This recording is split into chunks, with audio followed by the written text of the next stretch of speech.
नहीं करते रहोगे ना, हम तो आज तो आप 8-10 देख रहे होंगे, कल से फिर और ज्यादा देखने।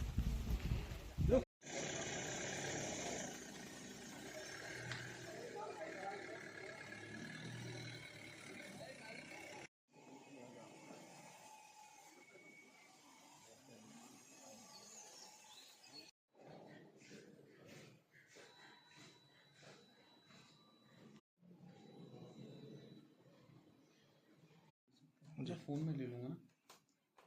एक आपका है ये, बताओ ये तो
हमारी भाभी जी थी, लेकिन हम तो स्तब्ध हैं इस बात से, क्योंकि भाभी जी ऐसे बिल्कुल नहीं थी। बहुत सौम्य थी, बहुत धैर्यशील थी और हमेशा अपने हर एकेडमिक में वो टॉपर थी और वो आत्महत्या कर ही नहीं सकती है। ये बात हमें डाइजेस्ट हो ही नहीं रही है।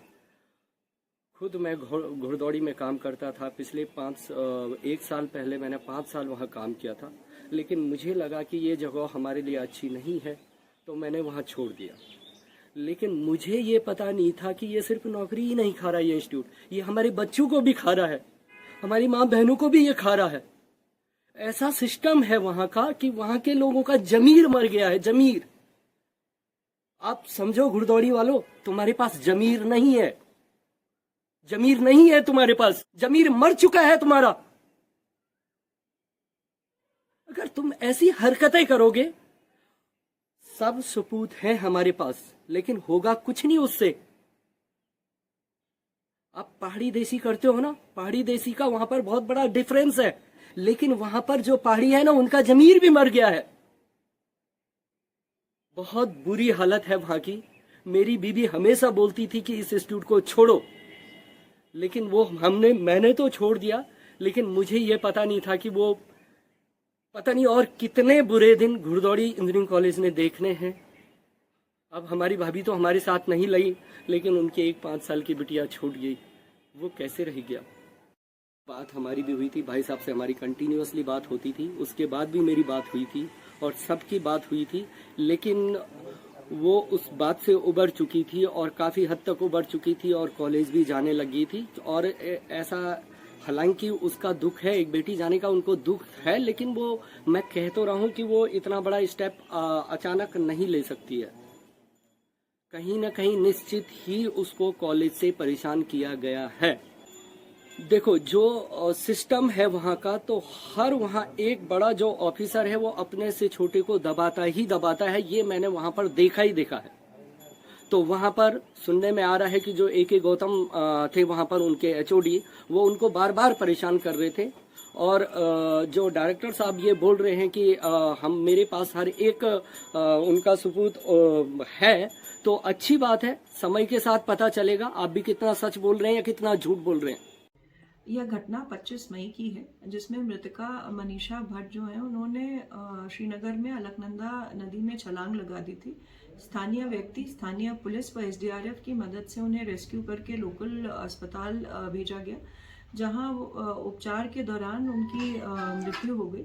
और इसी के क्रम में कल 26 मई को उनके पति श्री संदीप भट्ट द्वारा एक तहरीर दी गई कोतवाली में, जिसमें उनके द्वारा यह मेंशन किया गया कि जिस इंजीनियरिंग कॉलेज में वो पढ़ा रही थी, वहाँ के उच्च अधिकारियों द्वारा उनका उत्पीड़न किया जा रहा था, मानसिक उत्पीड़न किया जा रहा था, जिससे क्षुब्ध होकर उन्होंने ये कदम उठाया।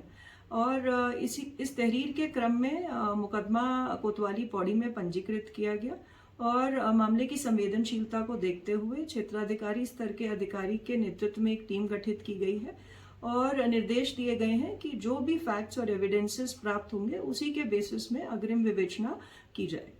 मैं ये कहना चाह रहा हूँ कि जो एलिगेशन लगाए हैं वो उनका कोई आधार नहीं है।